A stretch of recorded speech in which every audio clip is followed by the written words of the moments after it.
Oh my gosh. I don't want to be too premature here. I know it's July, and I know that Barbie and Oppenheimer are right around the corner, but I'm sorry, I have to say it. Past Lives might just be movie of the year. And unfortunately, I think it's going to be one of those that fly under the radar of a lot of people. But before we get into all of that, let's start with who should see this movie. Drama fans, you need to see this movie. Romance fans, you need to see this movie. Honestly, everyone needs to see this movie, but I think the people that should go see it the most are those who really have a true appreciation for, and I know how this is going to sound, but a true appreciation for cinema. This movie is so good. Everything about it is so intentional, and I'm so absolutely in love with all of it. It's so good. Who should see this movie? Realistically, everyone. But I know that they have a limited release and it'd be hard to find. I think this is one of those that you go out of your way to find one, find a showing, get in there and see it. I think you'll agree with me. This is movie of the year, at least so far. Like I said, there's a few coming out that I think have an opportunity to overtake it, and I thought this movie was going to be just all right, and yet here I am raving about it right now. So let's get into it. Past Lives is about childhood, I guess I'll say lovers, friends, somewhere in between, who moved away. One of them moved away when they were a kid. Um, they reconnected years later, and then the main character gets married, and her childhood friend never did, and he comes to visit her. And the movie is mostly about that visitation. The writing is just outstanding. I'm absolutely floored. Just the dialogue is so well put together. Everyone speaks so distinctly, and it feels so real. It They really put a lot of work into making these characters sound like real people, like saying things that people would say. And I'm enamored by that. I love it. It's amazing. Plot, everything moves so logically from one thing to the next. Um, However, for the average moviegoer, if you're just an average moviegoer, and nothing's wrong with that, I think that this might be one of those that can be found to be slow at times. I think that if you go into this and you're aware that it's going to be a slow starter, I think you can sit in the moments that it provides you, the moments that it presents to you, and be a bit more appreciative of them, rather than kind of like tapping your toe, looking at your watch, wondering when it picks up. Because that's another thing.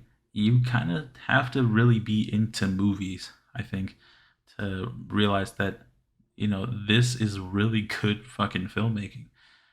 There were moments in there where even I myself, being the snob that I am, did find myself wondering when things were going to start to happen. Because this is by no means a long movie, but the time that it spends establishing things, it needs that time. Definitely, it makes everything hit when you finally get to the ending. You realize that of all the things that you've just soaked up, every moment was worth it. There was no wasted time at all throughout the entirety of the movie.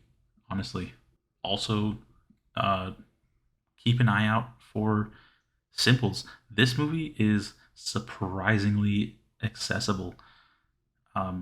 It doesn't go out of its way to hide these super obscure symbols in the movie at random locations where you'd have to go back and watch it again and definitely would need like a remote to press pause to recognize. The symbols in this movie, the set design, the blocking, all that stuff. It's all so intentional, and it was made with such a fine and delicate touch that I can tell a lot of care went into this. And watching it, you'll be able to tell that too. I don't even have to tell you what to look for. Um, you'll just know it when you see it. It's really, really good. Now, I know right now I'm kind of just singing the praises of this one to the roof. Um, I do have problems with it, of course, obviously. I'm too much of an asshole to not have problems with it. They were just far outweighed by the positives. But I will say that some of the problems that I do have is there were times that I did feel like it was kind of empty, which sounds it really sucks to say. The movie, like I said multiple times before, it's all very intentional. Everything has a purpose in it. But by the end of it, and it sucks that I feel this way, I feel like it didn't really say anything interesting. I was presented with these points of view, and I was just like if I felt like they laid it all out for me and told me to decide what I thought. And in doing so, I felt like it didn't really have a stance of its own. After pondering for some time, I did come to the conclusion. I just feel like when you go through all of this to make a movie, you kind of gotta pick a side, I guess. You can't just. I feel like you kind of just leave your audience hanging if you don't really tell them where you stand, or at least I feel that way. I feel like if you're gonna make a movie like this that definitely has some very differing viewpoints on certain things, then I think that you kind of have to draw that line in the sand and tell your viewers, hey, this is where we are on this, but here's everything else. And you decide where you want to be. I just feel like they never drew that line in the sand, is basically how I feel about it. Well, I mean, it can be a good thing. It definitely doesn't try to push you towards anything, but it just feels like it's just a statement, just to be a statement. And I know this sounds super snobby and convoluted, um, but I'm just trying to be fair. Uh, no movie's perfect, even though this one's pretty goddamn close. I know they did this whole limited release thing, and I had to wait such a long time to go see it. If you have a showing near you or anywhere even remotely close by, I think you should get to the closest theater and go see it. Uh, Overall, solid, without a doubt. 5 out of 5, easily. I don't even have to think about it. This movie's just been sitting with me since I walked out of the theater, and it's gonna sit with me for the rest of the year. It's gonna be kind of the measuring stick when I see a movie that I think is really good, and I'm gonna have to decide, is it better than Past Lives for the year 2023? That's how good I think this movie is. So now I'm gonna mention a few spoilers. So if you haven't seen it, get out of here. But if you have seen it, then let's get into it. Let's talk about it. As far as spoilers go, I really only have the ability to get more detailed when talking about certain aspects of it.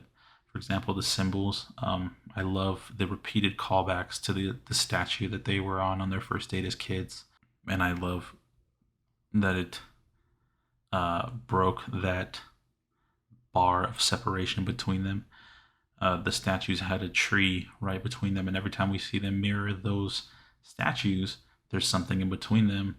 Like they're on the subway and the pole is between them. It happens a few other times as well. And we finally see it broken at like the ending when he's, catching his Uber and he's leaving.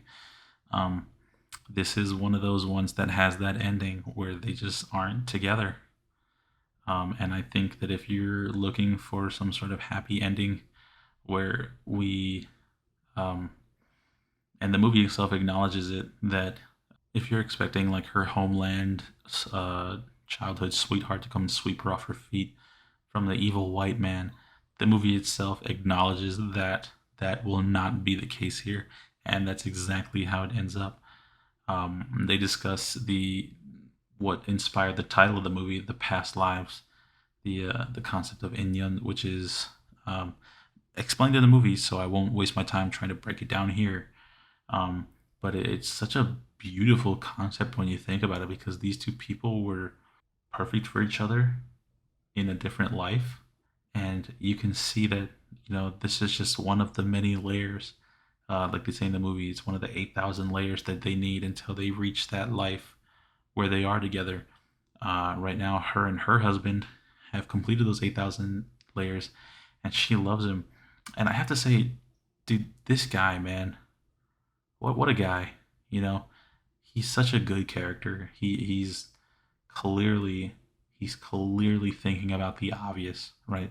This tall, attractive Asian man, and yeah, this dude is pretty attractive, if I do say so myself. Being the first person that your wife was ever in love with, even if she won't say it out loud, I think we know that she was. I'm pretty sure that she was.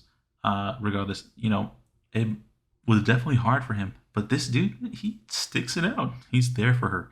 And when she cries after he leaves at the end of his trip, he holds her. He doesn't say anything. We watched them walk back inside together. He's got his hand on her back and he just is holding her. He understands what this moment means to her. Just shout out to my king, man. What a guy. As much as it is her and her friend's story, he's also in it as well. The conversation that he has with the childhood friend, yeah, that says about everything. It's just I'm speechless about it. Uh, Overall, 5 out of 5, 6 out of 5. This is without a doubt my movie of the year thus far. I'm saying that kind of like hedging my bets sort of thing because we're only in July. There's a lot of movies left to come out. I'm gonna be watching a lot of them, but this movie, man, I knew it was gonna be good. I didn't know it was gonna be that good. Uh, A24 just knows how to pick them, I suppose. Uh, Leave a thumbs up if you liked it. Don't if you didn't. Subscribe for more, and I will see you guys in the next one.